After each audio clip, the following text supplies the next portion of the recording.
Hello, welcome to Relentless Truth Media.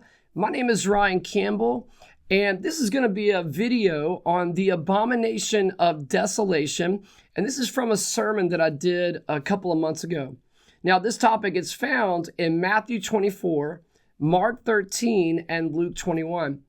And I'm going to cover the three applications to the Abomination of Desolation that are found in the book of Daniel. Now, the goal is to show you the primary application, which is the third one, and it's found in Daniel chapter 11, verses 40 through 45.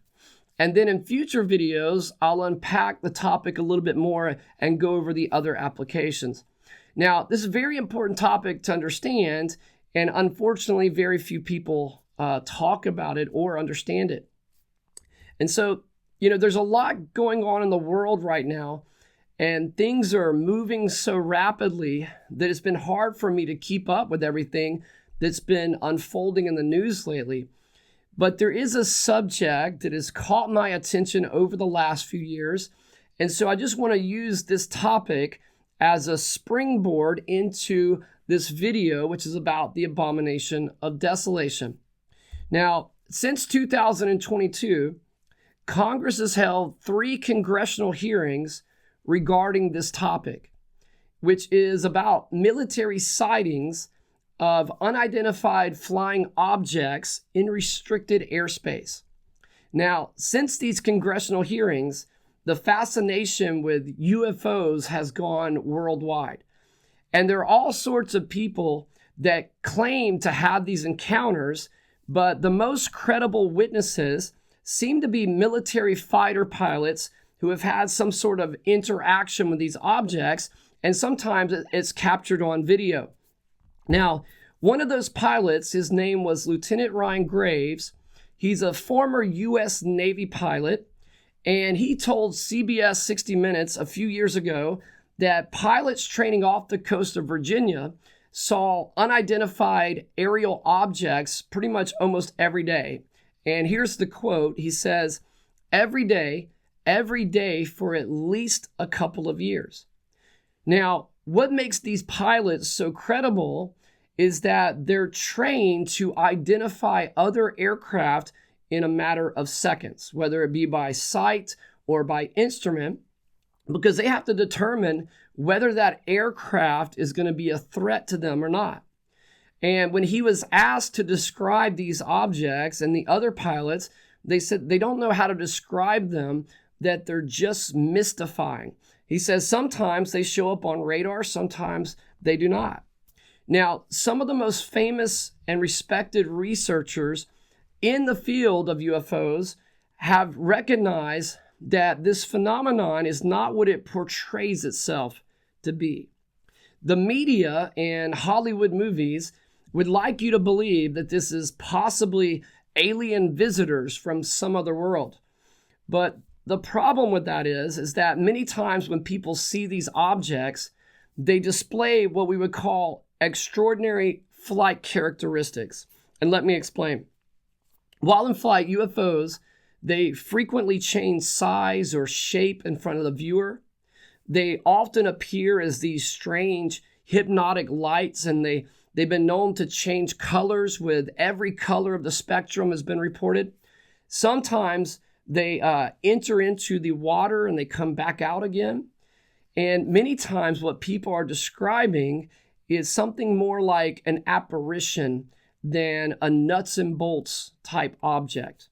Now, John Keel was one of the leading experts in the study of UFOs until he passed away in 2009. Now, he wrote numerous books and articles on this subject. He even had a Hollywood movie made about his experiences, which was titled Mothman Prophecies, where Richard Gere played the character of John Keel. When he began his studies in 1966, and I believe he got some grants to do this, he considered himself an agnostic. He didn't believe the Bible. He was not a Christian. And he said that he just assumed what everybody told him was true, that these were alien visitors from other worlds. But he said after a year of interviewing witnesses and traveling to hotspot locations where he saw the phenomenon himself, he said his view on what these things are began to change. And he said this is a very famous book that he wrote. It's called Operation Trojan Horse. And in that book, it's an interesting read, that he talks about all the interactions that he had while studying this. And he says this about what he thinks the objects are. He says, the UFOs do not seem to exist as tangible manufactured objects. They do not conform to the accepted natural laws of our environment. The UFO manifestations seem to be, by and large, merely minor variations of the age-old demonological phenomenon. Now, when John Keel says demonological phenomenon, what he means is that he believes this was demonic, that what people are witnessing are demons. And if you don't know what demons are, they're fallen angels. These were the angels that were kicked out of heaven. Revelation 12 says Satan deceived 1/3 of the angels, and they were kicked out of heaven, and they were confined to the earth. Now, you also, what people describe is often more like apparitions or something supernatural. Now, John Keel and other researchers have noticed that this phenomenon will start to appear prior or during major historical events. For example, during World War II, fighter pilots saw what they nicknamed as Foo Fighters. Now, what they described was these balls of light, sometimes different shapes. Most of the reports were these balls of light that would follow them from battle space to battle space. And they said the pilots assumed this was some new Nazi technology. But they realized after the war that the Nazis didn't have anything like that. Now, perhaps one of the best recorded ancient sightings is by the Jewish historian Josephus. Now, this was in May of 66 AD. Now, this is right before the destruction of Jerusalem. And I thought this was very fascinating because Jesus compared the destruction of Jerusalem to the end of the world. It's what we would call a foreshadowing of end-time events.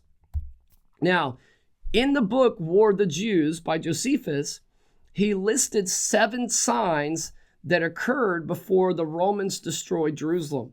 And I'm not going to go through all 7. I just want to list 3 of them very quickly. He says, there was a star resembling a sword which stood over the city, and a comet that both continued for a whole year. Okay. Summary, he said, there was a light over the city that was in the shape of a sword, and then they saw another light. Now, the English translators put comet, but basically what he said, it was just a light, like a ball of light, like a star, that was flying over the city. Now, this went on for a whole year. But the most interesting sign I want us to look at is that Josephus said there was an army of lights that appeared in the sky over Jerusalem, and it surrounded the city. Here's the quote. He says, on the 21st of Artemisium, the Jewish month of Iyar, which is late springtime, this is during May, there appeared a miraculous phenomenon passing belief. Indeed, what I'm about to relate would, I imagine, have been deemed a fable were it not for the narratives of other eyewitnesses. He said other people saw this. He says, before sunset, throughout all parts of the country of Judea, chariots were seen in the air and armed battalions hurtling through the clouds and encompassing the cities. So he describes this army of lights that surrounded the city of Jerusalem. Now, what makes this event even more credible is that he's not the only one to record this. The Roman historian Tacitus, he recorded the same thing. And he said, in the sky appeared a vision of armies in conflict of glittering armor. Now, what makes this event so fascinating to me is that it occurred 5 months before Jerusalem was surrounded by a real Roman army, which was led by General Cestius Gallus on November 17th in 66 AD. Now, remember what I told you earlier, that researchers have noticed that these lights in the skies, these unidentified flying objects, they always appear prior or during major historical events. So Jesus said in Luke 21:20, "And when you shall see Jerusalem compassed with armies, then know that the desolation thereof is nigh. Then let them which be in Judea flee into the mountains." So Jesus told the Christians that were living in the first century that when they saw Jerusalem surrounded by armies, that this was a warning sign of its soon destruction. So the Christians, if you really think about it, they actually got this warning twice. Once, whenever the one that Josephus wrote about an army of lights that surrounded the city. And then again on November 17th, 66 AD, when a Roman army showed up and surrounded the city. Now, if you're unfamiliar with this event, I'm just going to summarize it. It's called the Great Jewish Revolt. And what happened was the Jews got fed up with the Romans, and probably for good reason, and they expelled them from the city. Now, the Romans, of course, they didn't like that, and they came back with an army, and they surrounded Jerusalem. That was the one that happened November 17th, 66 AD, and they were out there for, I think, about a couple of weeks. And then for reasons unknown, there's speculation. Some people say, well, they left for this reason. But the army picked up and they left. Now, the Christians living in the city, they saw that as the warning sign and also a chance to escape. So they believe, okay, God has removed the army, so we need to get out of here. And so they left. Now, good thing they did leave, because 4 years later, another Roman army came back. This was in 70 AD. They surrounded the city and they cut off the food supplies and started to starve the people. It got so bad that Josephus said a woman named Mary ate her own baby. Now, the Romans got into the city. They destroyed everything. And then they destroyed the temple. They burned it to the ground. And this was a very tragic event. Many people died. And the sad part is that they had many warning signs that this was going to come.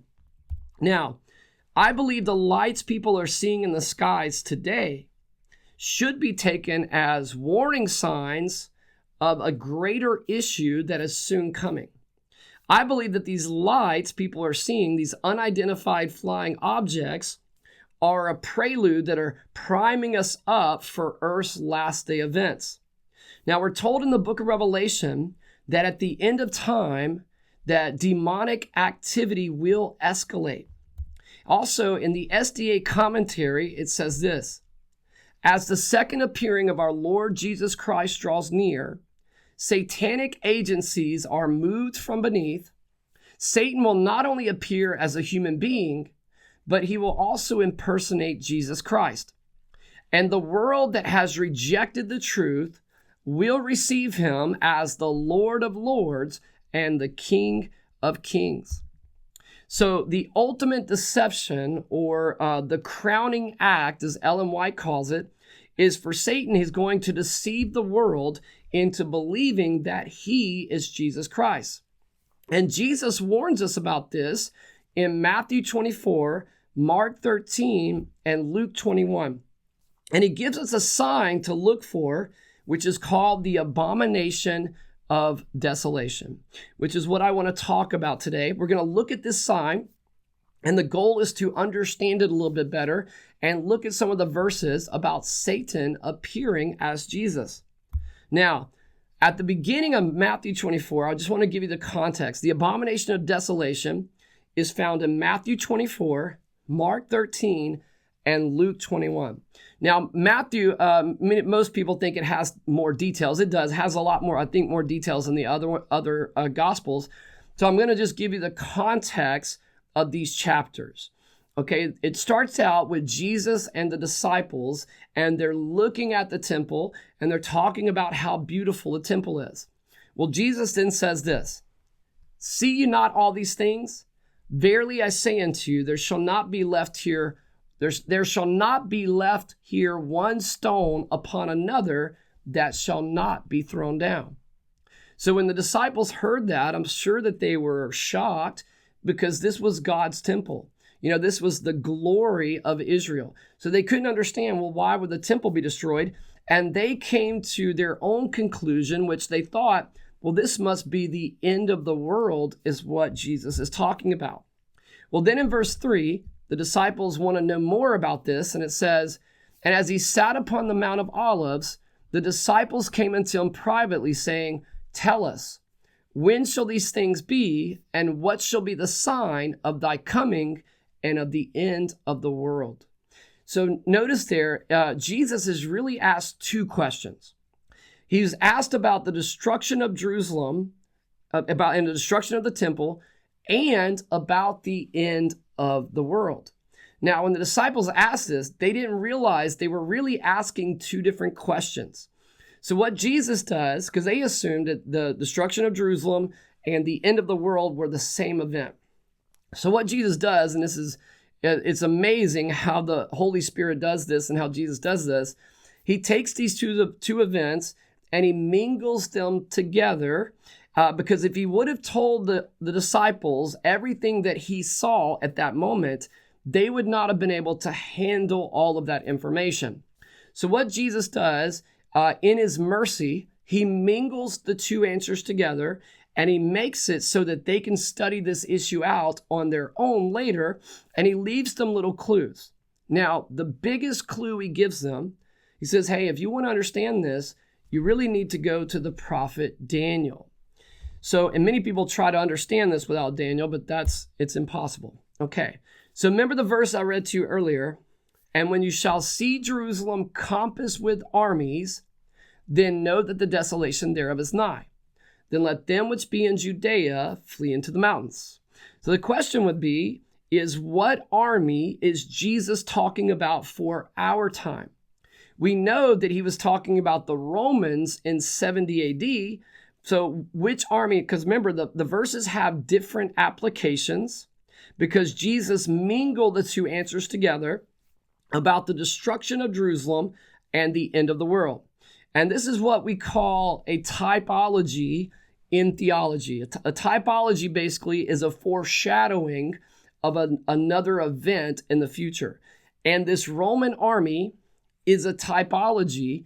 It's a foreshadowing of a much more deadly military that appears at the end of time. Now, if you don't know what a typology is, I'm just going to give you two examples. And it's very important to understand typologies because the Old Testament is filled with typologies about Jesus, okay? Moses was a type of Christ in his role as a deliverer of the Israelites, just as Jesus delivered us from our bondage to sin. Moses was not Christ, he was a type of Christ, right? Abraham's willingness to sacrifice his son Isaac is a typology for God the Father providing his son as a sacrifice, and Isaac was a type of Christ, okay? So typologies, they help give us a better understanding, and the destruction of Jerusalem in 70 AD is a typology to help us understand the end of the world, okay? This is very important to understand. It's a foreshadowing of end time events. So we get most of our details about the destruction of Jerusalem from the Jewish historian Josephus. And he describes it as one of the most significant and tragic events in human history.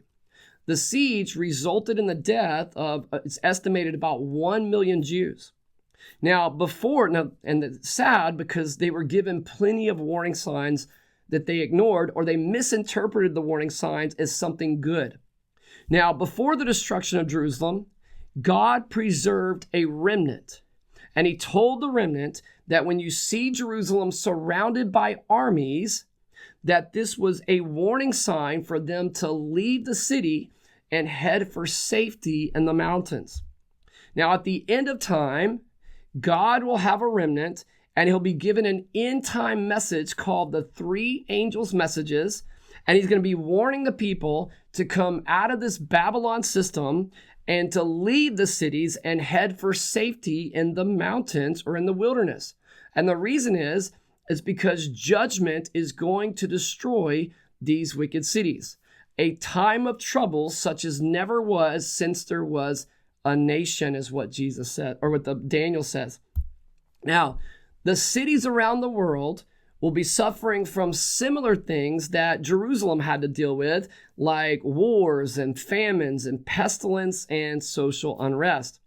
But God will care for his remnant during this time, and the ultimate sign to leave the cities is when you see the abomination of desolation and his army, which we're going to identify.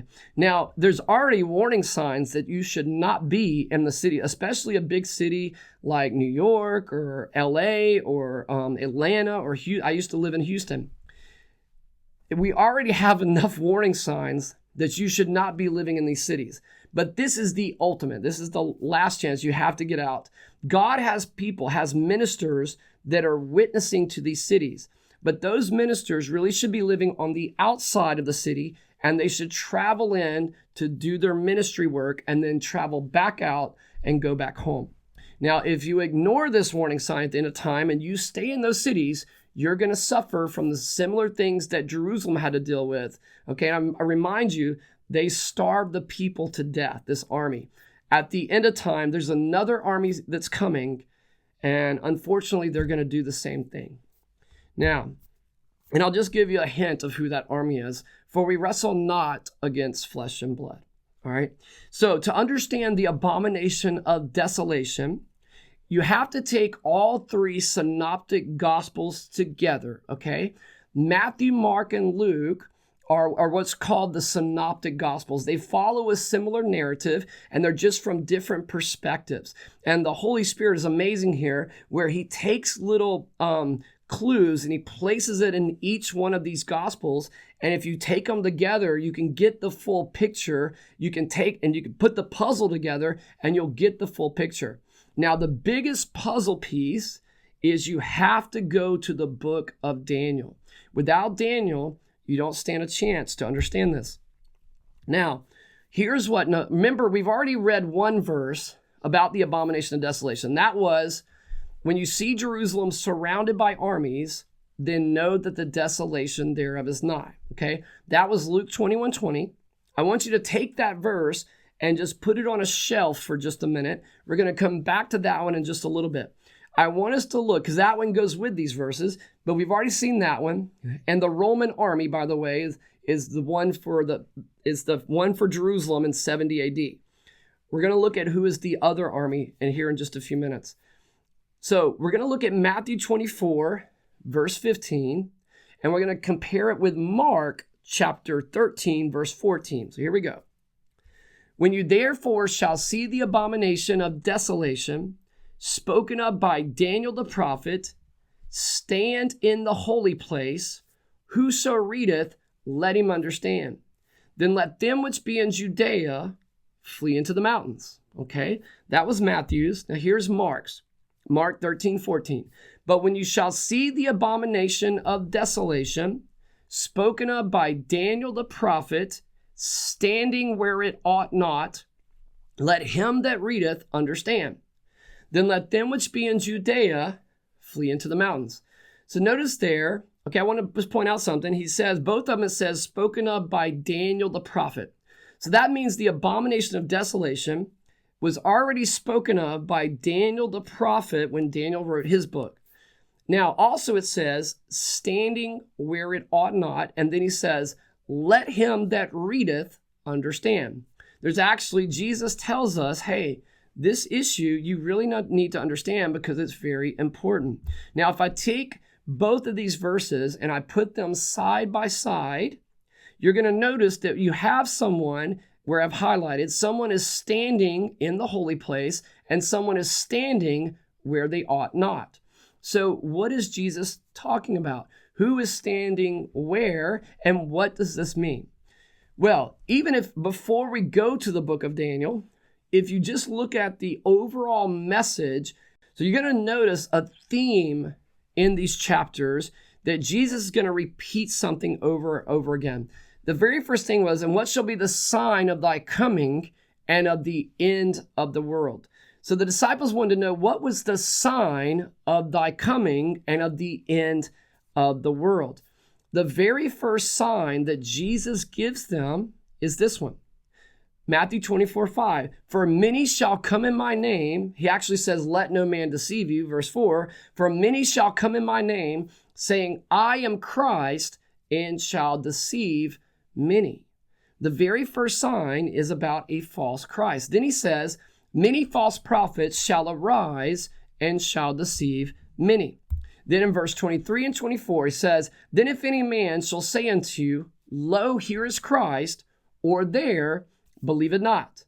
For there shall arise false Christs and false prophets, and shall show great signs and wonders, insomuch that if it were possible, they shall deceive the very elect.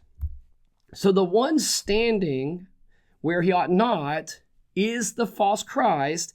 It's the Antichrist. Now, I'm a theology student. One of the first things they teach you is that when you see something repeated over and over again, that God is trying to draw your attention to that subject or that topic. So the one standing where he ought not is the false Christ, and he's standing in the holy place. He's standing and receiving worship that is due to Christ. So the main focus of the chapters is the false Christ as the premier sign and indicator that the world is going to end soon. When Jesus said, let no man deceive you, for many shall come in my name, saying, I am Christ, and shall deceive many. If you read those verses, when you get, that's verse 4 through verse 14, he says, and then the gospel shall go to the world, and then the end will come. Well, nothing comes after the end. That's the end. Then when you get to the next verse, which is Matthew 24:15, he repeats what he told you, and he talks about the abomination of desolation, and then he mentions again about a false Christ. So this is the main indicator that the world is going to end soon is a false Christ. Now, we know that also by going to the book of Daniel, and it confirms that. Now, before we go there, I just want to touch on a subject very quickly, and that is that after the temple was destroyed in 70 AD, God's temple became his people who are now spiritual Israel, who are spread out all over the world. So now the destruction of Jerusalem becomes a typology for the destruction of the world, a worldwide event. But some people are trying to make this an event that just happens in Israel. And the reason those people, they don't understand that God is now talking about spiritual Israel. After the destruction of the temple, these verses now have spiritual meanings. And I'm going to read a quote. This is from Mark Finley in his book, Understanding Daniel and Revelation. Now, I don't agree on Mark with some issues, but here he does a really good job of summing this up in one sentence. He says, after the time of Christ, what was literal and local now becomes symbolic and universal. So now we're not just talking after the destruction of Jerusalem. We're not just talking about a local event in Israel. Now, also people are confused because they don't realize there are multiple applications to these verses. And actually, there are three applications to the abomination of desolation. And we know that because that's found in the book of Daniel. Now, I'm going to cover all three, but I'm going to go through the first two very quickly. You could do entire videos on the first two. We could do a series of videos on the first two. I'm going to go through the first two, and I'm going to assume that you have some basic knowledge of Adventist interpretation of prophecy, okay? Now, when we go through the first two, we'll move through them quickly, and then the last one we'll spend a little time on, which is found in Daniel chapter 11, verse 40 through 45. The first application of the abomination of desolation was a local event in Jerusalem. The false Christ for the Jews living in 70 AD was when the Jews rejected Jesus as their Messiah, and they said, we have no king but Caesar. But also when the Jews, they chose Barabbas instead of Christ. I say that because the name Barabbas means son of the Father. So Barabbas in this story is actually a foreshadowing of the final Antichrist. Barabbas is a counterfeit son of the Father. And when the Jews chose him, remember Pontius Pilate, he brings Jesus out and he brings Barabbas out. He wants to set Jesus free. That was what he was trying to do. But the Jews chose Barabbas instead of Jesus. And that was an abomination that brought desolation in 70 AD. Also, the Jews persecuted the early church, and all of this led to their destruction. Now, I'm going to read that verse, and it is Daniel chapter 9, verse 26 and 27. And after 62 weeks shall Messiah be cut off, but not for himself. And for the now I'm just getting pieces of this, and for the overspreading of abominations, he shall make it desolate. Now, there's more to those verses, but for time's sake, we're going to stop there. Now, the second application of the abomination of desolation was when the church accepted the Pope as the spiritual leader of the church instead of Christ, okay? They put the Pope in the place of Christ. His name actually is he was called the Vicar of Christ, which means in place of Christ. Vicarius Filii Dei is what they titled him. Now, this abomination left the church spiritually desolate, okay? The people were now going to the Pope instead of Jesus. And here's the verse, and they shall pollute the sanctuary of strength, and shall take away the daily sacrifice, and shall place the abomination that maketh desolate. Now that verse is about the king of the north, and if you examine this closely, we know it's talking about the papacy, because Daniel chapter 7 and Daniel chapter 8 have the little horn, and it gives you the characteristics of the little horn, and the only one it matches is the papacy. No one else in the world. He comes out of the Roman Empire. It's a church and state system. It changes times and laws. It speaks blasphemy. It persecutes God's people. There's no one else in the world that matches that. And that's not just an Adventist interpretation. Martin Luther believed that. William Tyndale, Charles Spurgeon believed this. John and Charles Wesley, who started the Methodist Church, believed this as well. So this is all the Protestant reformers knew that the papacy was the Antichrist of the Dark Ages. And he's the abomination that brought spiritual desolation to the church. It says that he shall pollute the sanctuary of strength. That's talking about the heavenly sanctuary where our strength is, where our high priest is today.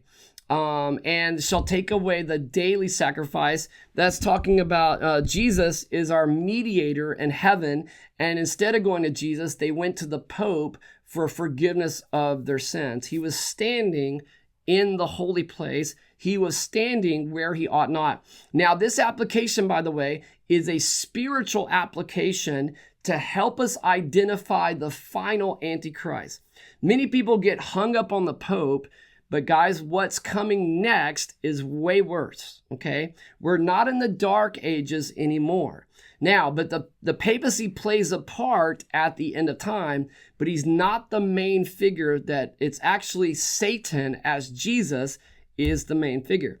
Now, the third and final abomination of desolation is when the world is going to accept Satan as Christ. Ellen White says, in this age, Antichrist will appear as the true Christ. And then the law of God will be fully made void in the nations of our world. But the true leader of all this rebellion is Satan, clothed as an angel of light. So closely will the counterfeit resemble the true that it will be impossible to distinguish between them except by the Holy Scriptures. Only from the Bible will the people be able to discern, hey, this is not Jesus, this is the false Christ. And if you look around, many people are going to be confused and they're going to be deceived when this happens, especially when you hear how he's coming. Now, the first two abomination of desolations I'm just going to repeat what I've already told you, reiterate that they were typologies to help us understand the final one, okay? Now remember, we're trying to identify the army that Jesus spoke of for our time. And when you shall see Jerusalem compassed with armies, then know that the desolation thereof is nigh. Then let them which be in Judea flee into the mountains. So we're looking, remember the other verses that we have from Matthew and Mark about someone standing in the holy place or someone standing where they ought not. Those verses go with the one about the army. So where in the book of Daniel do we see a false Christ that has an army? And the only place you're going to find that is in Daniel chapter 11, verses 40 through 45. Now, for those who are unfamiliar with this chapter, it's covering the same prophecies from the previous chapters of Daniel that are from Daniel chapter 2, Daniel chapter 7, Daniel chapter 8. And it uses the symbols of the king of the north and the king of the south fighting each other for control of the world. And it says, and at the time of the end, okay, there's our time period. Remember, we're looking for a false Christ that appears at the end of time. It says, and at the time of the end shall the king of the south push at him, and the king of the north shall come against him like a whirlwind, with chariots and with horsemen and with many ships. And he shall enter into the countries and shall overflow and pass over. So we have a lot of symbols here that we need to interpret. And the first symbols, now, by the way, these all of Daniel 11 is symbolic language. And you have to use other parts of the Bible to understand the language. So what I want to do first is I want to identify the king of the north and the king of the south and when the time of the end started. So remember, I told you in Daniel chapter 11, verse 31, the second application to the abomination of desolation was the Catholic papacy. Now, if you examine those verses, it's talking about the king of the north. And so that means the king of the north is the Catholic papacy at this time, at the time of the end. Now, as you're at the beginning of Daniel chapter 11, there are different empires represented under the king of the north. But once you get past the Roman Empire, it transitions into the papacy, and he's the king of the north all the way to the end of Daniel chapter 11. But there's something that happens when you get into verse 40 that starts to reveal a counterfeit Christ, which I'm going to show you in a minute. So the king of the north is the Catholic papacy. Now, and then it says the king of the south shall push at him. It's going to push at the Catholic papacy at the time of the end. So who pushed at the Catholic papacy at the time of the end? Well, that's very simple.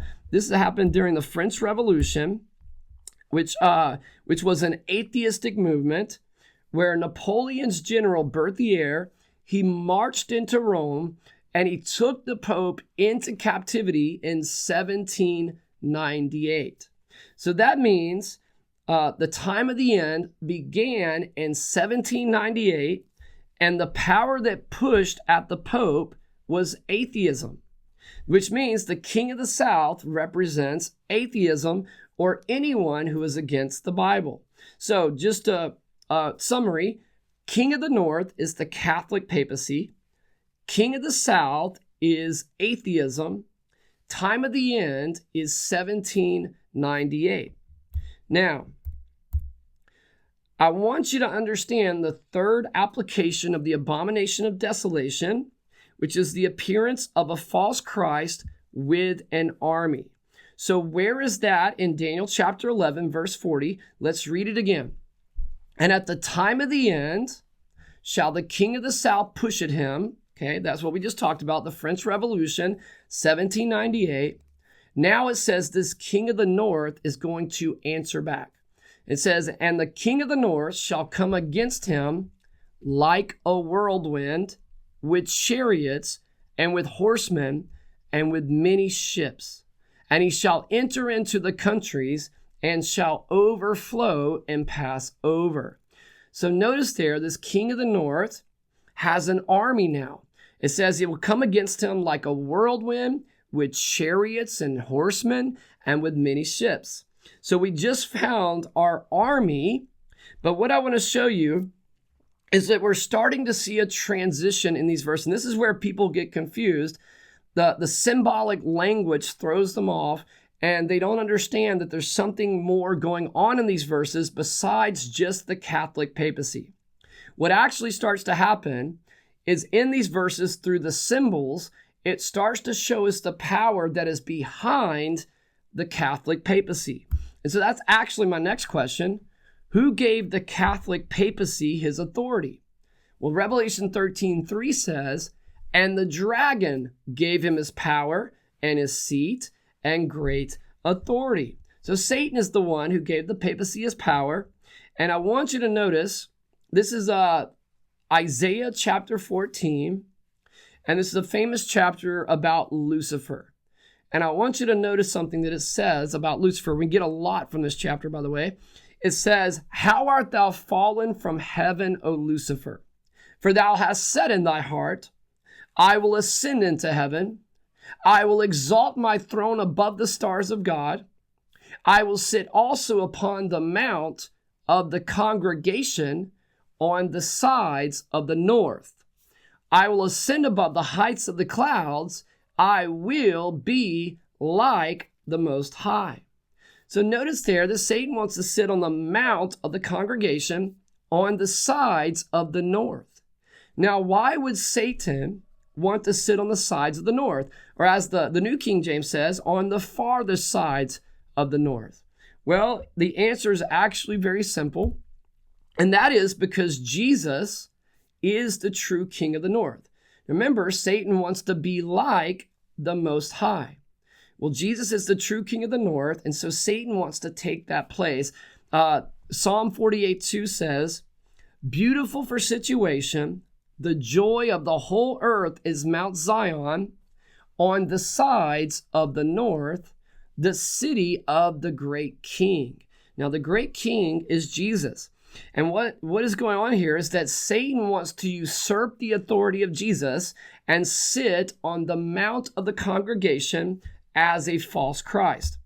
Now, while we're in Isaiah, I want to show you something.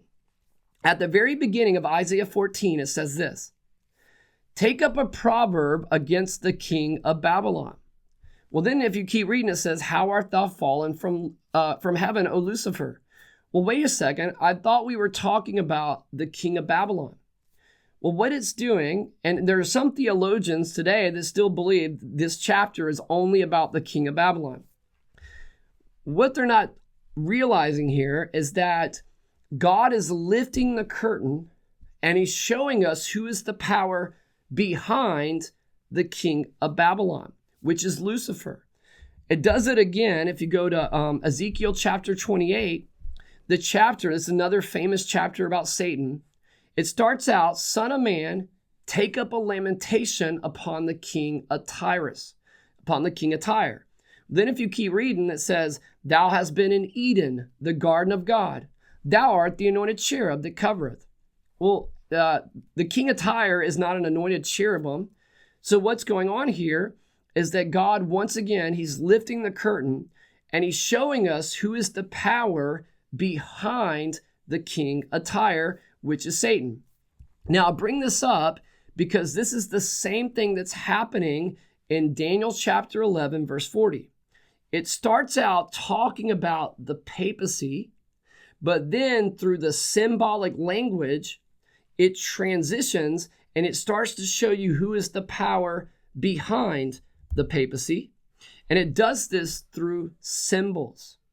It says, and at the time of the end shall the king of the south push at him, and the king of the north shall come against him like a whirlwind. Now that word whirlwind is often used as a symbol for the presence of God in the Old Testament. Let me show you.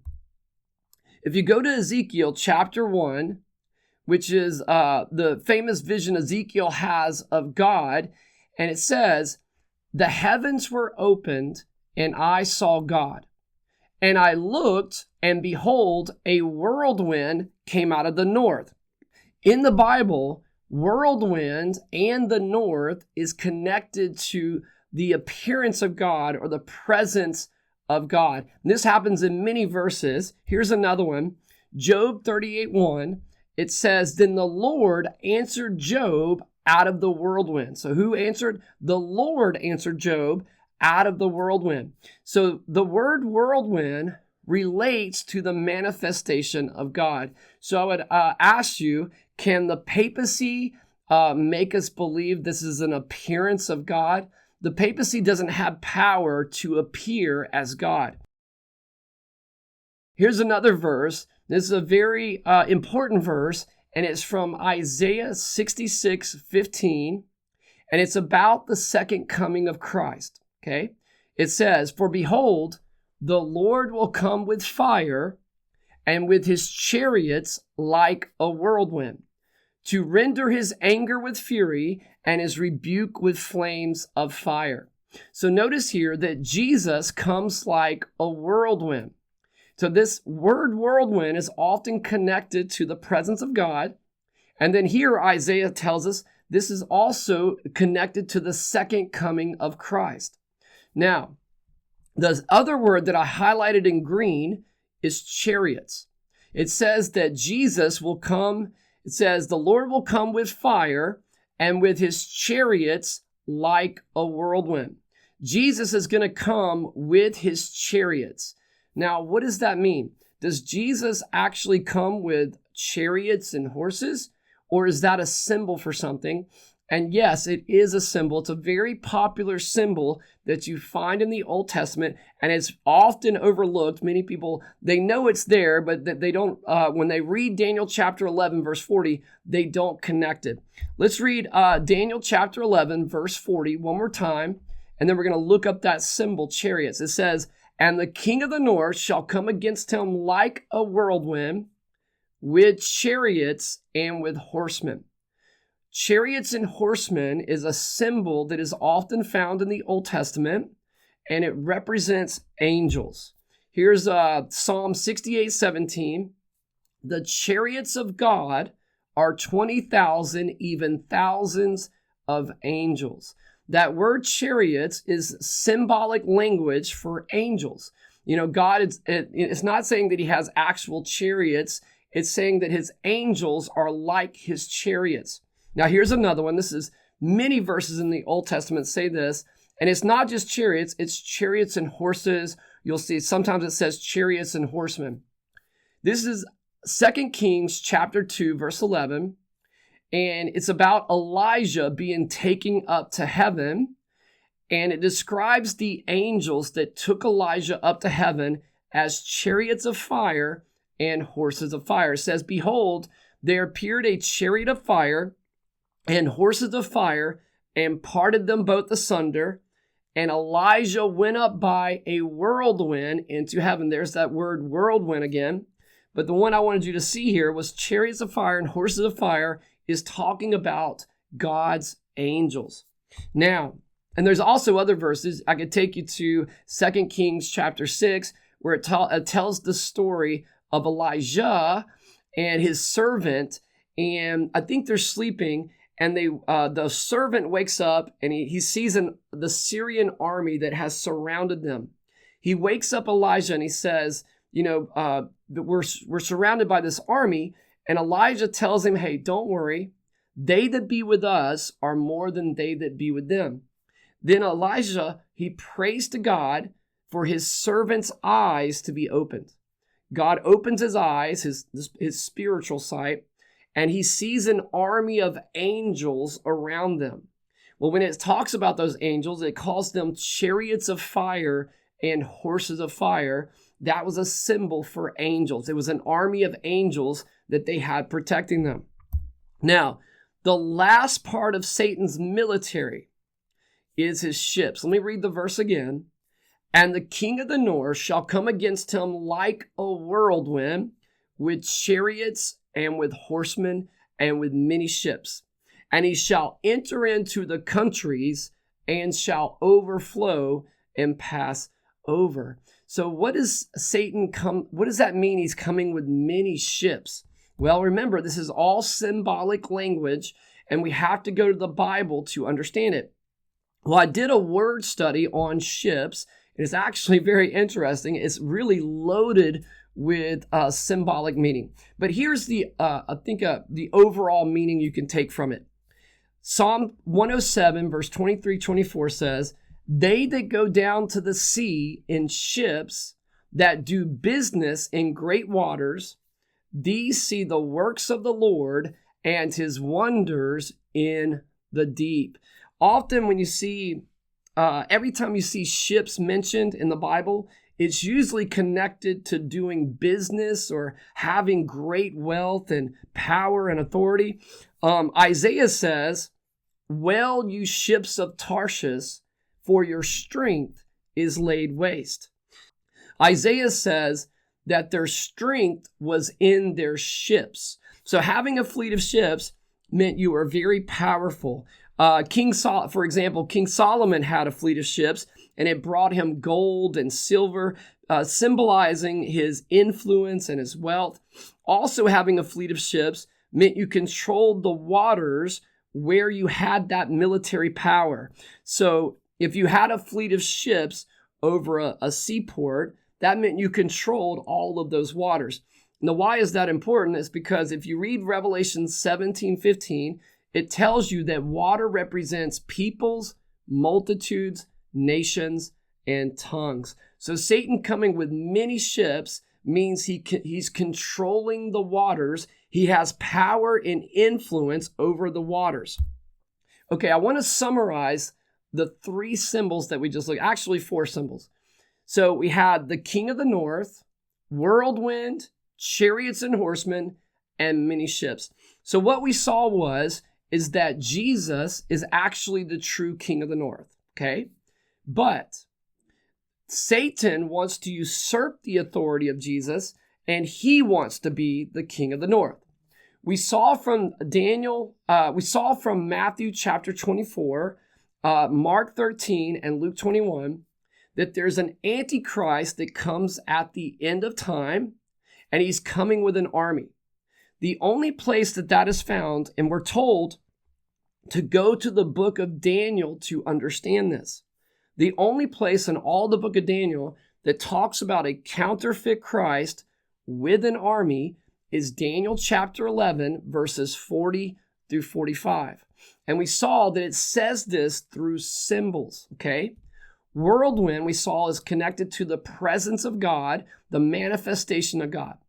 The papacy cannot do that. Many people know the papacy is the king of the north prior to this, but when you get to these verses, they get confused about the whirlwind and chariots and horsemen and many ships. Whirlwind is connected to the presence of God. And what's happening here is God is showing us the power who is behind the Catholic papacy, which is Satan. So it's transitioning when you get to these verses. And then it says he comes with chariots and horsemen. We saw that represents angels, but here in this case, it represents fallen angels. Now, Revelation 12 says that Satan deceived 1/3 of the angels from heaven. Okay, and then those angels were cast out of heaven and they were confined to the earth. Now, we don't know how many angels this is. This could be thousands. I've heard some pastors say they believed it's millions. Now, I'm not sure how many angels this is. It could be 100, it could be 10. Either way, I would say this. One angel at the tomb of Jesus made the Roman soldiers fall as dead men. Okay? It says his countenance was like lightning and his raiment white as snow. And for fear of him, the keepers did shake and fell as dead men. Angels are very powerful. The ones that were cast out of heaven, they did not lose their power. God did not take their power from them. Satan has all of his powers. He was the highest ranking angel, okay? So he's a very powerful being. So if Satan can counterfeit the presence of God, and he's bringing a army of fallen angels with him, this is a very powerful delusion that nobody talks about. This is a counterfeit second coming of Christ. And then it says he's coming with many ships, okay? That's representing great authority, and he's going to be manipulating the people of the earth. Water represents peoples, multitudes, nations, and tongues. Satan having many ships means he has authority over the waters. Now, I want to show you another verse. This is in Revelation 13:13. Okay? It says, "And he doeth great wonders, so that he maketh fire come down from heaven on the earth in the sight of men, and deceives them by the means of those miracles." Okay, this fire from heaven is Satan counterfeiting the second coming of Christ. This is what is displayed in Daniel chapter 11, verse 40, where he comes like a whirlwind, and he's coming with his chariots and horsemen, with his many fallen angels, and he's coming with many ships. He's coming with a military power of land, air, and sea. God's people are going to be completely surrounded. This is why Jesus said, when you see Jerusalem surrounded by armies, then know that the desolation thereof is nigh. Now let me show you what Isaiah, the reason I know this is because that fire from heaven is talking about Daniel chapter 11, verse 40, is because that's how you interpret the book of Revelation, by the way. You have to go to Daniel, but also remember what Isaiah said. This is Isaiah 66:15, and he's talking about the second coming of Christ. Listen what he says. "For behold, the Lord will come with fire, and with his chariots like a whirlwind, to render his anger with fury and his rebuke with flames of fire." The Lord will come with fire. When Satan makes fire come down from heaven, that is a counterfeit second coming of Christ, okay? So, and then what happens after Satan makes fire come down from heaven is he's going to set up an image. Is the image to the beast, which is talking about the Catholic papacy during the Dark Ages. But what Satan sets up is much more powerful than what the papacy had during the Dark Ages. And then out of that will come the mark of the beast. Many people skip the appearance of Satan as Christ, and they go straight to the mark of the beast. But if you read Revelation 13:13, it says the miracles come first, and then the mark of the beast happens. But we often, especially Adventists, we just jump right past and go straight to the mark of the beast, and we think Congress is going to make a law tomorrow for all of us to keep Sunday. Now, they could do that. I'm not saying that could not happen, but what puts power behind the mark of the beast, where they're going to kill people over this, is when Satan appears as Jesus. Now, Daniel chapter 11, verse 43 confirms what I just said to you, that the appearance of Satan happens first. And then if you read verse 43, it says, "He shall have power over the treasures of gold and silver." Now, where does that sound familiar? If you read Revelation 13, it says no one will be able to buy or sell except they have the mark of the beast. Where it says, "He shall have power over the treasures of gold and silver," it's referencing the same thing, okay? And it happens after the appearance of Satan as Christ. Ellen White says, "In this age, Antichrist will appear as the true Christ. And then the law of God will be fully made void in the nations of our world." We cannot skip the counterfeit second coming. This is a very powerful delusion that's going to deceive many people. Even people in the Adventist church are going to be deceived by this because our pastors are not teaching this. All right, many of the pastors, let me just touch on this for a second. They're saying that we should only preach Jesus. My question to you, well, if you're not teaching this, which Jesus are you teaching? Because at the end of time, there's two. There's the counterfeit Christ and there's the real Christ. So if the people don't know about the counterfeit Christ, then which Jesus are you preaching? You have to inform these people that there is a counterfeit Christ coming and there are major deceptions that are going to happen. All right. Now it says, Daniel 11:44, "But tidings out of the east and out of the north shall trouble him. He shall go forth with great fury to destroy and utterly make away many. Now, what does that mean? Tidings, this is a message. This would be the three angels' messages found in Revelation 14. And the east is a symbol. It's connected to the second coming of Christ. In Matthew 24, it says, as lightning cometh out of the east and shineth even unto the west, so shall also the coming of the Son of Man be. Then we saw Jesus is the true King of the north. So it says, tidings out of the east and out of the north shall trouble him. Who is the him? That's the false Christ. It's going to trouble Satan that these people are preaching a message that the true Christ, the true King of the north, is about to come back, and that Babylon the Great is fallen, and has become the habitation of devils. This is going to anger Satan. He's going to go forth with great fury to destroy and utterly make away many. He's going to persecute God's people. This is very important that at the end of time, while this false Christ has appeared, God's true people will be telling the world that's not Jesus. That's the false Christ. Don't fall for this deception. So there's going to be a time where people will have to make a choice. You're either going to choose the counterfeit Christ or you're going to choose the real Christ. And at the same time, this is when the mark of the beast happens, and that's going to be a symbol of who you choose. All right. Now, Jesus said, and when you see Jerusalem compassed with armies, then know that the desolation thereof is nigh. Then let them which be in Judea flee into the mountains.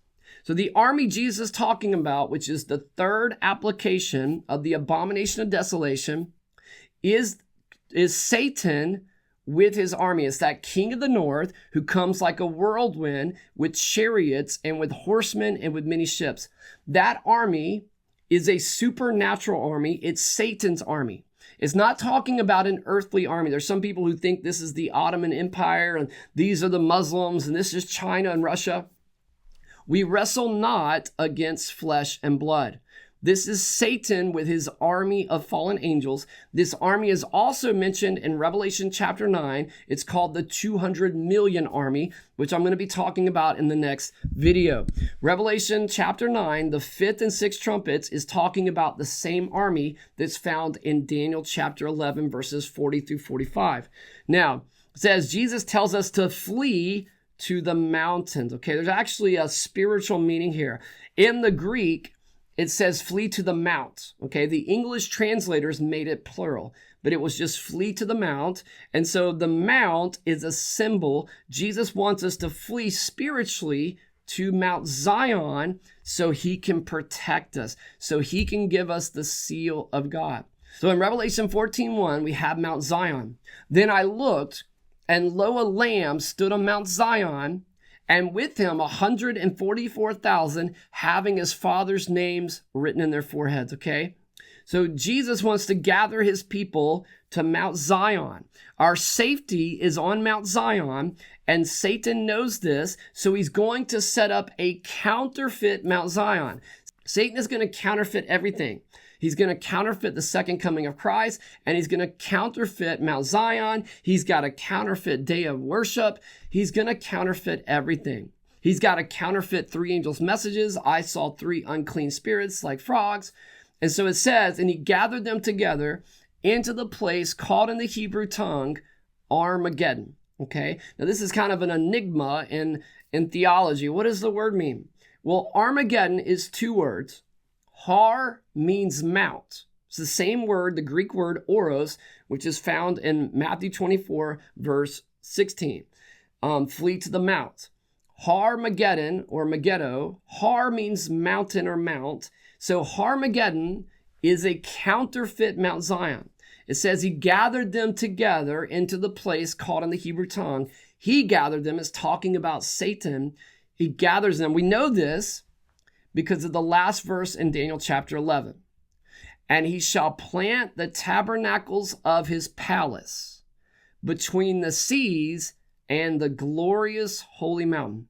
Satan is going to be standing in the holy place. He's going to plant his tabernacles, his palace. When it says plant, it means to set up. This is him setting up the image of the beast. Tabernacles means worship or religion. And palace is where kings live, okay? This is his government. Church and state government being set up between the seas and the glorious holy mountain. The seas represents peoples, multitudes, nations, and tongues. This is people. And the glorious holy mountain is Mount Zion. And Satan is going to set up a counterfeit Mount Zion to try to block our escape route. Now, but the last chapter of Daniel, it ends with Jesus standing up for those who have endured this persecution. It says, and at the time of the end, shall Michael stand up, the great prince was standing for the children of thy people.